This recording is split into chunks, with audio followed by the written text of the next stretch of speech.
ያየዋት ነኝ እነዚህን ጊደሮች ለመግዛት የመጣ ሰው አለ። እነዚህ ጊደሮች ምን ይመስላሉ? ስንት ነው ዋጋቸው? የእርግዝና ሁኔታቸው ምን ይመስላል? የጤናቸው ሁኔታ ምን ይመስላል የሚለው አሁን ለማየት መጥቼ ነው። ደንበኞች በርካታ ጊዜያትን የዚህ ጊደሮች ሁኔታ ይጠይቁኛል። እኔም በምሰራበት ቦታ ላይ የተለያዩትን አሳያለሁ። ለምሳሌ ይቺኛዋ ጊደር ለመውለድ በጣም ተቃርባለች። ይቺም በጣም ጥሩ ናት። እንደነዚህ አይነት ጊደሮችን በአብዛኛው ጊዜ በተለይ ሆልስቲን ፍሪጂያኖችን፣ ጀርሲ አይሪሾችን ለወተት ምርት በጣም አስፈላጊ ስለሆኑ በደንብ እናያቸዋለን። ጤናቸውን እናያለን። አሁን ደንበኛዬ ለመግዛት መጥቶ ነው። እንዴት ነው የሚያያቸው? ጥርሳቸውን በደንብ እናያለን። ይሄ እንቅስቃሴ እንዲያደርጉ የምንፈልገው ምንድን ነው? በትክክል እየተመገቡ ነው ወይ? እየበሉ ነው ወይ? እየጠጡ ነው? ምንዛ ይመልሳሉ ወይ? ለሀጭ አላቸው ወይ? ቁስል አለባቸው ወይ? እናያለን። ይሄንንም እነዚህንም እያየን ነው አሁን በደንብ የምናያቸው። ለምንድን ነው? በተለይ አሁን 7 ጨርሳ 8ኛ ወር ገብታለች። ስለዚህ እዚህ ቅርብ ያለ ሰው በብዛት መግዛት ማየት መምጣት ይችላል። አሁንም እነዚህን ለማየት መጥቼ ነው። ትደውል ላይ ስልክ ትሰጠኛለህ እንድታያየና እናያለን። እነዚህ ልጆች ምንድን ነው የሚሉኝ? ከብቶቹ እንደደረሱ አሁን ተመርጠው ለጊዜው እነዚህ ናቸው ያሉት፣ ወደ 6 ናቸው። እነዚህን እያየን ነው። ሌሎች ደግሞ ሲመጡ እንደዚሁ ይነግሩናል። ከዚህ ከትልቅ ማዕከል ነው የምመጣው። እንደምታዩት ግቢው በጣም ጫካ ነው። እነዚህን እናያቸዋለን፣ እንከታተላለን። እርግዝናቸው ምን ይመስላል እናያለን። የፕሮግራም ተከታታዮች እነዚህን ጊደሮች ለደንበኞቼ ከወደ ሆለታ የመጣ ደንበኛዬ ነው። በርካታ ጊደሮችን ወደ 15 የሚደርሱ እገዛሉ ስላለ የምንገዛቸውን አሳያቸዋለሁ። እነዚህ ጊደሮች እንደምታዩቸው የሆልስቲን ፍሪጂያን ዝርያ ናቸው። እዚህም ተኝተዋል። እርግዝናቸው ምን ይመስላል እናያቸዋለን በሙሉ። ይሄ ግቢ ማረፊያ ግቢ ነው። እነዚህ አሁን የጀርሲ ዝርያ የሚባሉ ናቸው። ቁመቷ አጠር ትላለች። ጥሩ ወፍራም ወተት አላቸው። ይቺ በጣም ቆንጆ የወተት ላሞች ናቸው።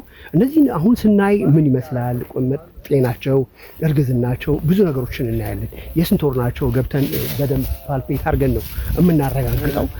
በባህሪያቸው በጣም ለማዳ ጥሩ የወተት ላም ዝርያዎች ናቸው። ሁልጊዜ የወተት ላሞችን ስንገዛ የመጀመሪያው ስራችን በተለያየ ፕሮግራም ላይ እንደነገርኳቸው የጤናቸው ሁኔታና በትክክል የሆልስቲን ፍሪጂያን ናቸው ወይ የሚለው ትልቁ እና የመጀመሪያው ስራ ነው የምንሰራ። ከዛ ደግሞ የስንት ወር ናቸው፣ ከዛ ደግሞ ታሪካቸው፣ ምን በሽታ ታሞ ነበር፣ ምን ሕክምና ተሰጣቸው፣ በተለይ ይሄ ሚልክ ፌቨር ወይም ደግሞ የካልሲየም ዲፊሽንሲ እጥረቱ በሽታው ተከስቶባቸው አለባቸው ወይ፣ ያላቸው የጤና ስታተስ ምን ይመስላል፣ የጤና ፋይላቸው በሙሉ የስንት ወር እርጉዝ ናቸው፣ ምን ዘር ነው የተሰጣቸው፣ እነዚህም በሙሉ በደንብ እናያለን ማለት ነው። ስለዚህ ሁሉንም ነው የምናያቸው። ይቺ የመጀመሪያ ደንበኛ የመረጣት ይቺ ናት። ቀጥላ ደግሞ ይቺን መርጧታል። ቀጥላ ያቺ ተመርጣለች። እነዚህ ሶስቱን መርጠናቸዋል። አሁን የመጀመሪያ ስራ የምንሰራው የስንት ወር ናቸው፣ እርግዝናቸው በትክክል ነው ወይ፣ እነዚህን አልፈናቸዋል። ትንሽ ደንበኛ ያልወደዳቸውም እጅግ በጣም ትልቅ እርባታ ያለው አርቢ ነው። ስለዚህ የመረጣቸው ደግሞ እዚህ ጋር ያሉትን ነው። እነዚህን እያሳየኝ ነው። ደንበኛ ባለው መሰረት የሱን እንትን እላለሁ ከተላለሁ። እነዚህ የሆልስቲን ፍሪጂያኖች እንደምታያቸው ጡታቸው ላይ ቁስል የላቸውም፣ ጤናማ ናቸው። ያተነፋፈስ ስርዓታቸው ሊፍኖዳቸው አላበጠም። እዚህ ጋር ደግሞ ያለችው ልጅም በጣም ጥሩ። እንግዲህ የወተት ላሞችን ስንመርጥ መጀመሪያ ደንበኞች ምንድን ነው የሚፈልጉት ነው ስራችን። ደንበኞቼ የሚፈልጉትን ነው ማረጋግጠው። ደንበኞቼን ካረጋገጥኩ በኋላ ነው ወደ ስራ የምገባው።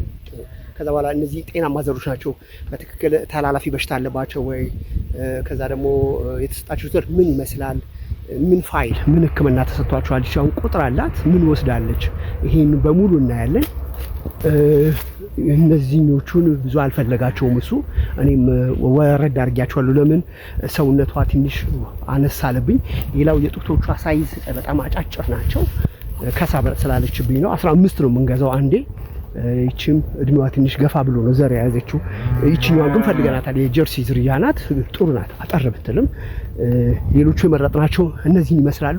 እንደምታያቸው እነዚህ የሆልስቲን ፍሪጂያኖች ሽንጣቸው ረዣዥሞች ናቸው። የአጥንት አቀማመጣቸው ቁስል የላቸውም። እዚህ ጋርም ያለችውን በጣም ወድጃታለሁ። ሌሎችም እንመርጣለን። በአጠቃላይ የምንመርጠው 14 ጊደሮች እንዴት እንመርጣለን። ይቺ ነጯም እንደምታዩት በጣም ለመውለድ ቀርባለች። ጥሩ ናት። ይችኛዋም እንደዚሁ ወድጃቸዋለሁ። እነዚህንም ሲያላቸው ደግሞ ፋይላቸው ምን ይመስላል፣ ታሪካቸው ምን ይመስላል በደንብ እናስተውላለን ማለት ነው። እንግዲህ እዚህ ላይ የምናየው ወደኛ ማዕከል ስትመጡ እጅግ በጣም ጥንቃቄ በተሞላው ነው የወተት ላሞችን የምንነግራችሁ። ተሳስታችሁ የተጎዱ እንዳትገዙ። አሁን እቺ ትንሽ እድሜዋ ገፋ ብሏል፣ ተጎድታለች። አልፈለግናትም። እንደ ሶስተኛ ደረጃ ነው ያየናት። ስለዚህ የመረጥናቸው እነዚህን ይመስላሉ። ቀጥለን ደግሞ እናያለን ማለት ነው በደንብ። እስቲ እዛ ውስጥ ደግሞ ያሉ አሉ፣ እነሱንም እናያለን ማለት ነው።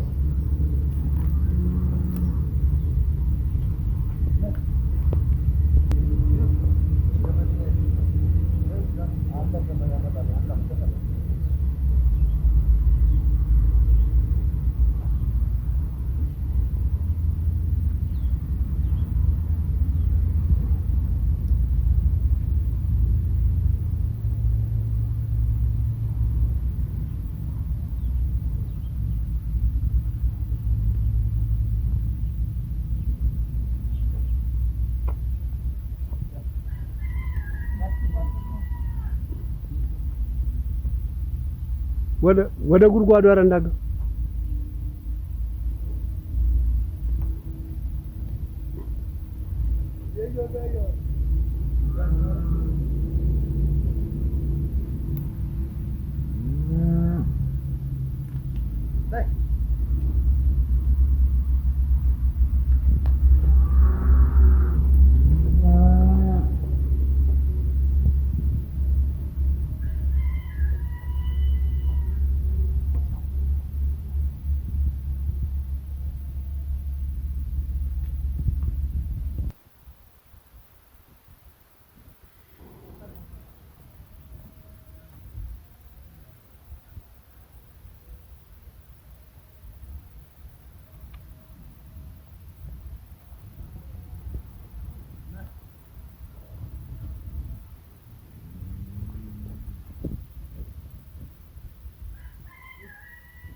እዚህ አሉ። ከሳ ብለዋል ከመንገድ ስለመጡ ታጋላቸው ጥሩ ናቸው በጣም። አሁን ዋናው ማየው ግን ወተታቸውን ሳይሆን ግታቸው ላይ ቁስል አለ የለም። እቺንም እያየናት ነው። እነዚህ ላሞች አሁን ከወሰድናቸው በኋላ ምን ይመስላሉ ነው? አራት ጡታቸውን ንጽህናቸውን በደንብ አይቻለሁ። ለሶስተኛ ነው አሁን በኋላ የምትወልደው። አሁን ሁለት ወልዳለች። ግቷ በጣም ጥሩ ነው። 21 ቀኗ ነው ከወለደች። በጣም ጥሩ ናት። ሌላም ጊደር አለች። እቺንም ያቺንም ፈልጋቸዋለሁ፣ አሳያቸዋለሁ እንዴት እንደሆነ ምን ያህል ወተት ያመርታሉ። ይቻውን 7 ወር ናት። አሁን ካለውበት ቦታ ላይ ከሩቅ ነው የመጡት። መጋገብ ነው። አሁን የወተት ላሞች ብዙ ጊዜ ምንድነው ረጅም መንገድ ስለሚመጡ ገና የመጀመሪያዋ ነው 10 ወተት ነው ያላት። አሁን 5 ወር ብቻ ሳትሆን እርግዝናዋም ከፍ ብሏል። ኦልሞስት ይሄ ግቷታ ያላችሁ በጣም ከፍተኛ ነው። እርግዝናዋ ከ6 ወር ትደርሳለች። ግን የምግብ ችግርና የንጽህና ችግር በጣም ነው እዚህ ችግር ያለው። ስለዚህ እንደነዚህ አይነት የወተት ላሞችን ወስዶ በደንብ መያዝ በደንብ መንከባከብ በጣም አስፈላጊ ነው። አሁንና ክርክሯን አሁን ሳያት ሁለተኛ ናት የወለደችው። ጥሩ ናት። ጥሩ ፊዚካል አላት። ግቶቿ በጣም ንጹህ ናቸው። መሽገር የለውም።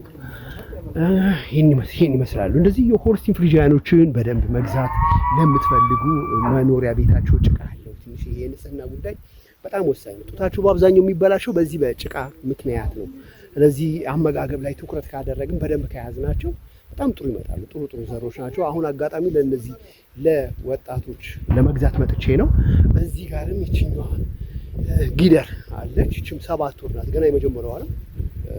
ጥሩ ናት። አሁን እነዚህ የሚገዙ ሌሎች ሰዎች ናቸው። ዋጋ ስላስወሰደድብን እሱ እዚህ እስከ 210 አካባቢ ይጠራል እዚህ ያለውበት ቦታ። ስለዚህ ሌሎች ሰዎች መታችሁ መግዛት የምትፈልጉ ካላችሁ እንግዲህ ይሄን ይመስላል። ይቺን ቦሳ ቅድም እንደነገርኳችሁ የዛችኛዋ እናት ናት። ከተወለደች 20 ቀኗ ነው፣ ገና ናት። በጣም ነው የወደድኳት። እንግዲህ ከእናቷ ጋር አሁን ያሉት ልጆች ከገዛን እነግራቸዋለሁ ስንት እንደሚሸጥልን እንዴት እንደሆነ ምን ይመስላል የሚለው በደንብ እናያለን ማለት ነው። እንግዲህ ጥጃዎችን ከወሰድን በኋላ ደግሞ እንዴት ያለ እንክብካቤ ማድረግ አለብን። ጥጆች በአብዛኛው ጊዜ የተለያየ የጤና ችግር ይገጥማቸዋል፣ ከወተት ጋር ተያይዞ፣ ከንጽህና ጋር ተያይዞ፣ ከመተንፈሻ ችግር ጋር ተያይዞ። ስለዚህ ያንን እንዴት ሶልቭ እናደርጋለን በደንብ የምናይ ይሆናል ማለት ነው። በጣም ጥሩ ናት። በጣም ነው የወደድኳት። እንደዚህ ስነካካ ሳሻሻት በጣም ንቃቷ ጥሩ ነው። ያተነፋፈስ ስርዓቷ በ21 ቀኗ በጣም ደስ ይላሉ። እንደምታውቁት ጥጆች ጥሩ ትኩረት ይፈልጋሉ። እናቷን እየጠባች ነበር። ለምንድን ነው እንድትጠባ ያደረግናት? 4 ጡቱ መስራቷን እያየን ነበረ። እንደገና አልበንም ደግሞ እያየን ነበረ። ስለዚህ አመጋገብ ችግር አለ። ያን አመጋገብ ችግር ቀርፈን የተሻሉ እንዲሆኑልን የምንችለው እናደርጋለን። ኃይሉ ነኝ እንስሳት ሐኪም በቲክቶክ ቻናሌም በእንስሳት ሕክምና ያይዝ የሚለው ዩቲዩብ ቻናሌም ታገኙኛላችሁ። እናቷ ይቺ ናት። እንግዲህ አሁን በደንብ እናያታለን። ጥሩ ወተት አላት። ጥሩ ናት ያለችው። ስለዚህ ይሄንን ይመስላል ማለት ነው የእናትና የልጅ ሁኔታን። አሁን ለልጆቹ ለመግዛት መጥቼ ከሳ ያለችው ከሩቅ መንገድ ነው የመጣችው። እንግዲህ አሁን እሱ እየሰጠን ያለው ዋጋ 200 ሺህ እያለ ነው ከነ ልጇ። እስቲ እናየዋለን። አረግን የገዛናለን ነው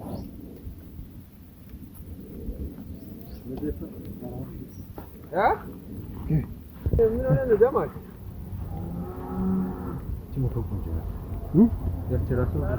ያቺም